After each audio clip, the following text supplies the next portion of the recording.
right here is my audience. Thank you.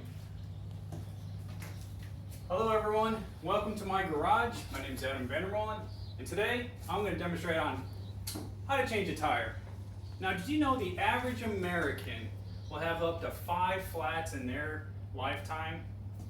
Every second in America, there's 3 tire punctures. See, what I want to do, and my purpose of this speech today, is to see if you know how to change a tire, and if not, I'm hoping I can demonstrate that to you. I have 3 main points. Number 1, safety. Number 2, the equipment you're going to need. And number 3, actually how to change a tire. Now, before we start, I did start things because I don't want this to be a very long video. So I just wanted to make sure that I got things prepared. So let's start off with safety. Safety is always number 1. When you first get flat, you want to pull over to the side of the road, wherever the safest spot is for you. You want to put your hazards on, and then if you want to proceed to change your tire, go ahead. But if you don't feel comfortable, then call. It's always best to call. Once you have your car parked in a safe spot, you want to pull your e-brake up. You want to shut the car off. Oh, don't forget, put your car in park. After that, some safety tools that you're going to need. Some might have those reflective triangles that they can pull up, put on the back of the car so oncoming traffic can see them. You also might have a flashlight like I do. It also can, mine does not blink, I thought it did. And also you could have gloves. Gloves are important. Gloves are important to keep your hands clean. Gloves are important to make sure you don't bust a knuckle. After we've talked about our safety equipment, we want to talk about the equipment that is involved.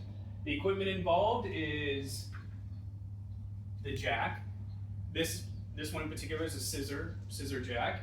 It's got a slit right here where you'll put that underneath the car and you'll line it up on the pinch well of the car. It's where 2 pieces of metal come together and you'll jack it up. You also will have a tool like this that you'll put in the hole that'll help you spin it to get that jack up. Once you have that jack up, you're going to need a lug wrench. This will get your lug nuts off your tire. You're also going to need a pressure gauge, just in case. So now that we've talked about the equipment, oh, I forgot the most important one. Your spare tire. I dropped it. Your spare tire is very important, because without your spare tire, you're going to be on the side of the road with a flat still. Now, there are special instructions on your spare tire, this one being a donut tire.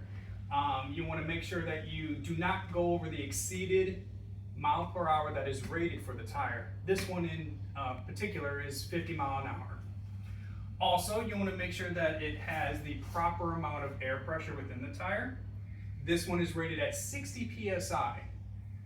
And you want to make sure that is at 60 psi every so often. Maybe once a quarter, pull it out of your car. Make sure it's got the proper air pressure, because I have been on the side of the road where I had to replace my flat, but I had another flat in the trunk in my donut.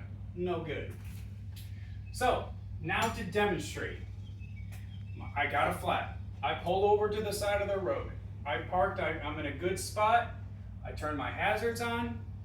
I also, some people might have it, some people might not. A chalk. You can put it underneath your tire, a good tire, to help the car from not rolling back and forth. You want to put it on the diagonal tire of your flat. So in this case, my rear driver is flat. So I'm going to put my chalk on the passenger front, which I have already done. And then you're going to get your scissor jack, place it under the car, and start jacking it up. But before we jack the tire off the ground, we want to break our lug nuts loose. After we've broken them loose and they're pretty loose, you want to continue to jack your scissor lift all the way up until the tire is off the ground.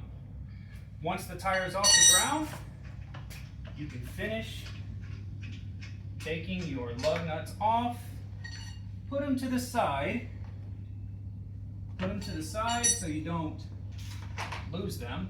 And then sometimes, like, this tire's stuck. You want to give it a good old whack. just like that. You want to take your donut. What I like to do with my flat tire, I like to put it underneath the car. Just like that. Just in case my scissor lift goes out, that is there to keep the car up. We're going to grab our donut. We're going to line it up on the studs. Bingo. Make sure you have your lug nuts close. We're going to put them on. Try to do it real quick like. And you want to get them about hand tight when you first put them on. Just like that, all 5. And then we're going to make sure they're good and hand tight. From here, we're going to lower our scissor jack until the tire touches the ground again. Once the tire touches the ground, we're going to go back to really tighten these lug nuts as hard as we can.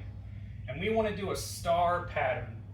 The reason we do a star pattern is to make sure that the pressure of the wheel going on is nice and even. So we're going to start here, and we're going to go up here, down here, across here, back over here.